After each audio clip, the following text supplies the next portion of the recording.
Ils m'ont appelé un fou, lorsque j'ai pris la décision de quitter les États-Unis d'Amérique pour revenir élever le poulet dans mon pays. Le docteur Tony Kiragu dirige la QQ Nature Farm dans la ville de Nevacha, qui est une agro-industrie bien établie avec un marché solide et qui a un impact significatif sur la communauté agricole de la région. L'ambitieux vétérinaire est spécialisé dans l'éclosion de poulets Kari Kienyeji qu'il fournit aux agriculteurs locaux et aux institutions du Grand Comté de Nakuru et espère exploiter un marché plus large. Bonjour et bienvenue dans cette nouvelle vidéo. Aujourd'hui, nous partons à la découverte d'un entrepreneur dont l'histoire nous donnait d'importantes leçons. Pour ne pas rater nos prochaines vidéos, je t'invite à t'abonner tout de suite et à activer les notifications. Je saisis l'occasion pour t'annoncer que nous avons ouvert notre formation en aviculture, notamment l'élevage de poulets de chair et de poules pondeuses. Une formation unique pour te permettre de tout maîtriser de A à Z. Rendez-vous sur notre site internet agrospacegroup.com ou va en dessous dans la description, tu trouveras des informations utiles. Place à la vidéo. Une promenade dans la périphérie de la ville de Nevacha, on ne peut s'empêcher d'apprécier l'investissement massif que le vétérinaire a injecté dans le projet. Le couvoir, qui a la capacité de faire éclore 50 000 œufs, est une machine à la pointe de la technologie qui a coûté 8 millions de shillings. L'éclosion des œufs est un processus très délicat et vous avez besoin d'une bonne machine. C'est pourquoi j'ai opté pour la qualité. Il y a des investisseurs qui ont acheté des produits de qualité inférieure qui entraînent des pertes massives. Quiconque souhaite investir dans un couvoir doit opter pour la qualité. Et si vous avez un couvoir, un générateur de secours est indispensable même si vous avez de petits incubateurs. Sinon, en cas de panne d'électricité, vous perdrez tous les œufs, dit-il. Cependant, dans son cheminement vers la réalisation de son rêve, il a dû renoncer à l'une des chances en or dans la vie pour laquelle beaucoup mouraient, une carte verte américaine et un travail de rêve américain. Fou, non ? C'est exactement ce que le docteur Tony Kiragu a été qualifié par ses amis et ses pairs lorsqu'il a décidé de quitter son cabinet vétérinaire accompli aux États-Unis pour revenir au Kenya, pour s'essayer à l'aviculture.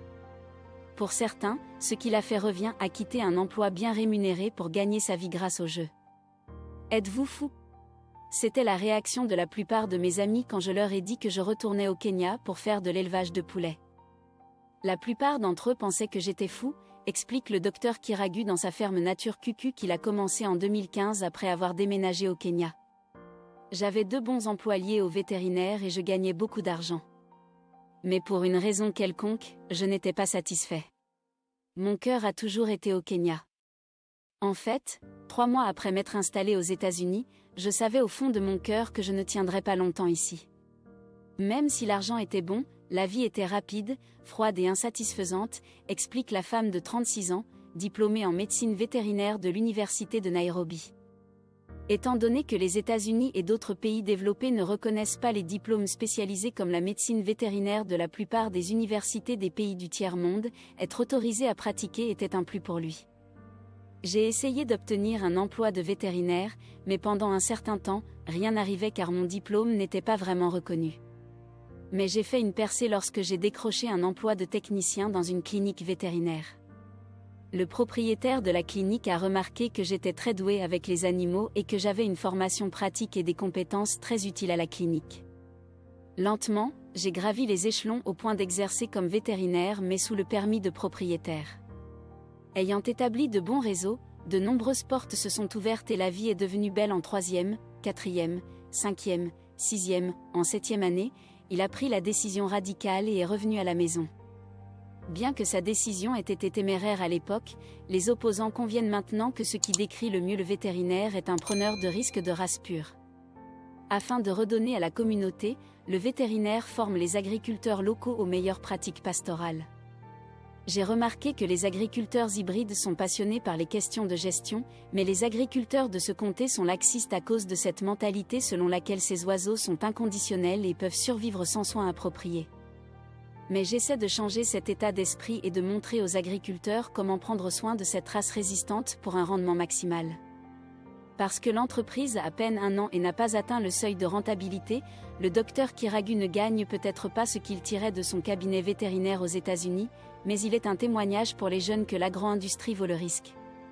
Y a-t-il des jours où il se réveille et se demande aurais-je dû rester un peu plus longtemps aux États-Unis ? Pas de regret pour moi. dit-il avec une ferme assurance.